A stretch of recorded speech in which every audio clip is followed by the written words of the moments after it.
한국을 방문 중인 엘리자베스 살몬 신임 북한 인권 특별 보고관은 북한의 여성과 어린 소녀에 대한 인권 유린 문제를 지적하면서 책임 규명에 국제사회가 힘을 모아야 한다고 말했습니다. 또 북한과의 대화 의지를 밝히면서 방북 가능성에도 큰 관심을 보였습니다. 김영권 기자가 보도합니다.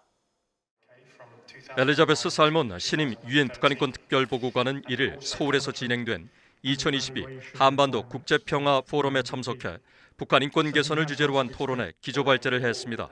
살몬 보고관은 이 자리에서 북한의 어린 소녀와 여성의 인권이 유린당하는 실태를 파악하고 이들이 정의를 얻고 보호를 받을 수 있도록 노력해야 한다고 강조했습니다.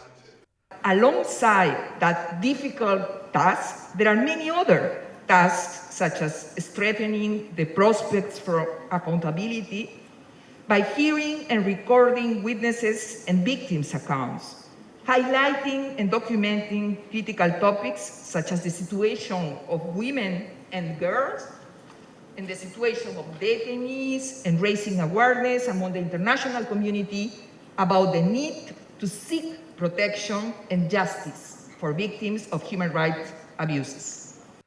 살몬 보고관은 그러면서 아직 북한의 인권 탄압이 어느 정도 심각한 수준인지 모든 걸 알 수 없는 상황이라며 중요한 건 피해자 중심의 대화를 모색해야 하고 이를 통해 배상 논의와 피해자의 정의를 구현해야 한다고 강조했습니다. 가해자에 대한 책임 추궁에 그치지 않고 진실에 대한 권리와 피해자가 배상받을 권리 등 전환기 정의를 추구해야 한다는 겁니다.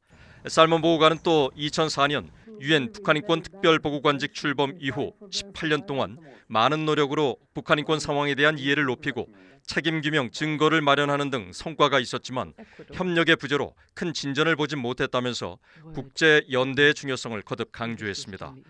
I wish to emphasize, however, that the success of these partial efforts is possible only through the commitment of many different actors in the international community, such as governments who have a rapport with the DPRK's authorities, UN agencies, regional organizations, NGOs, victims associations, and the academic world, among others. 살몬 보고관은 또 방한 기간 북한 이탈 주민 정착 지원 사무소 한의원을 방문해 탈북민들과 이야기할 기회가 있었다면서 탈북민들과의 대화를 통한 책임 규명 작업을 강조했습니다.